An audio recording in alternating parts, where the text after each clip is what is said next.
What's going on, everybody? It's your boy Spencer, back at it again. Well, you guys wouldn't know, but I was out of town. I had scheduled a whole bunch of videos last week, so I'm kind of catching up on some of the stuff that I missed from last week and I didn't think about. And I'm starting off with the Shaddoll Dark Magician Dogmatika deck profile. There's a lot of unique ratios in here, as you'll probably see in a second, but before you go, taking it off on your own, I really do recommend recommend that you check out this build that I have right here.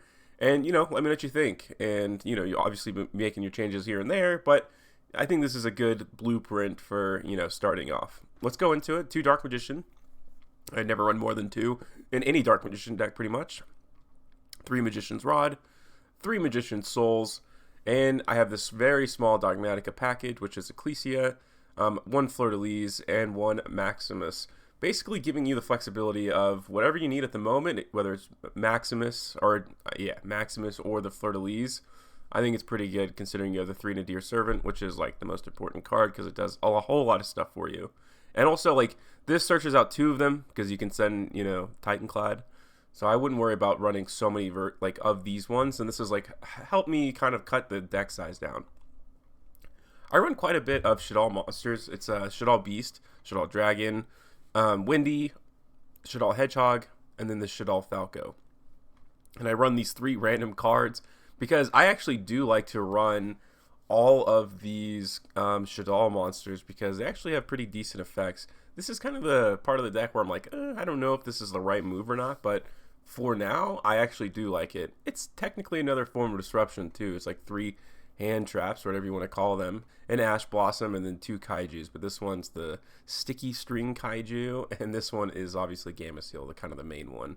Because this is water, this is earth, and this is fire. That's kind of the whole idea behind that. I do run 3 of the Disciple of the Nadir. I also want to quickly say, like, this is a good cross-out, beater. They can't use cross-out because they're Kaijus. The 3 Nadir Servant, that's pretty standard, I would say. The 1 Dark Magic Attack, obviously, it's very good to be able to blow up your opponent's board. And it's searchable. Like, this could technically be Harpy's Feather Duster, but the fact that you can search it through 20,000 different ways, basically, I think makes it that much better. You're going to be summoning Dark Magician. 2 Shaddoll Fusion, mostly because it is not a good card going first for the most part, because it can be a really big brick. And going on here, 2 Soul Servant. Again, I've talked about this before recently in the comment section, like, why would you not run this at 3? It's not a good play starter unless you have the other ancillary pieces in your hand. It's kind of something you want to search later, to be honest with you. It could be something like if you have Magician's Rod and Souls, you would search Soul Servant, but if you just have this in your hand and you haven't set up your graveyard at all, it doesn't do anything with stack the deck, if that makes sense. So I like to run it at 2. 3 Super Polymerization. This is probably the best deck you will ever use with Super Polymerization ever. Considering that there are a billion targets, Earth monsters, Dark Magician with Dragon monsters, that's one of them, 2 Darks, Shaddoll and Light. So this could be a pretty good way to, I can never remember this card's name, Ultimateness, Herald of Ultimateness. It's good for that. So yeah, there's tons and tons of options for Super Poly, and obviously it can't be responded to. It's one of the best cards in the game, period. The Illusion Magic, I've used this card for a long time. It's super good. It should always be at least a 1 of, because if you have Circle and Soul, and then you have Magician's Rod, normally you're like, oh, I need to search out one of these 2 pieces, but if you already have them, then you need a way to get to Dark Magician, and this is definitely one way to do that. The 3 Dark Magical Circle, it's pretty obvious. I like to run 2 of the Field Spell simply because it's good to send off with your Magician Souls. And you don't want to run 3 of these and 1 of the Eternal Souls, because otherwise, if your Eternal Soul gets destroyed, then you don't have a backup plan. So that's why I run each of these at 2, if that makes sense. And then I have the Dogmatika Punishment and the Shaddoll Ruck, which are all searchable and all good. All right, going on into the extra deck, I have the Shikanaga, I have the Dark Magician and the Dragon Knight.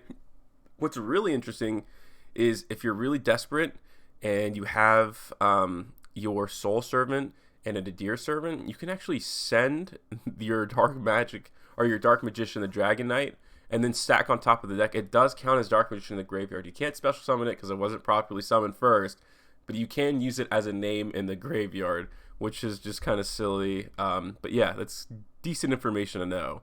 Shaddoll Construct, it's pretty obvious. Starving Venom Fusion Dragon, Titanclad the Ash Dragon to search your Dogmatika stuff. El Shaddoll Grista. El Shaddoll App Cologne. El Shaddoll Winda. I have literally all of them. Elder Entity Nis, because these are starting to be your targets, you know, for your Maximus. And another Super Volley target, my Dragon of the Swamp. Nightmare Unicorn, IP Masquerena. I like using these cards, especially to get Dark Magician off the field, because it can use normal monsters on. Doesn't have to be effect monsters, and the same thing here for IP Masquerena. You know, Predaplant Burden and Icon is actually decent enough to send Super Poly in an emergency situation, and also you can also send Shaddoll Fusion, which is even better if your opponent has an extra deck monster, because then you can send 2 of your Shaddoll monsters. And yeah, normally you would think like, oh, only Red Eyes Fusion, but no, like there are other uses for it, of course. Nightmare Phoenix is just a good, you know, card to have, basically. And then last, you know, a good card to send off of the Maximus is the Wind Pegasus. It's actually a lot better than you might think, because it shuffles anything on the field. It does target, but if you have like a really bad field spell or a bad Floodgate, whatever the case may be, Wind Pegasus is there to kind of help you out there. Onto the side, I've mentioned this in my videos, but a lot of them are Super Poly targets. 3 of Nibiru, obviously it's just an insanely good card. And I run, you know, Eldritch the Mad Golden Lord, definitely one of those. Vision Hero, because it's just 2 hero monsters. It's the most generic, I'm pretty sure. This is like the best card against Salamangreats. It destroys them, because their traps all depend on the Link monsters on the field. So yeah, this is almost like a must in the side for me. And then I also have I also run the Prank Kids Rocket Ride, because it's, again, very generic. 2 Prank Kids monsters, which is very easy to fulfill, obviously. And that could jack up their plays, too. Especially if they have their Battle Butlers. That's just RIP in peace. 3 Dark Will and more. These are kind of like the all or nothing cards, right? Evenly Matched is also very good in this deck. I'm a big fan. And in emergency, you know, the Raigeki and Dark Hole has more applications than you might think. So yeah, that is pretty much it for the deck profile. Hopefully that was like in-depth enough so you guys can understand, you know, what's going on. So instead of like, I like to make these kinds of videos instead of just giving out the card list, because there's a lot of like small things that go on in a Yu-Gi-Oh deck and a lot of small interactions. So I think it's good to like hear it from the person who built the deck so you understand a little bit more. But yeah, other than that, that's going to do it for today's video, and I'll see you guys next time.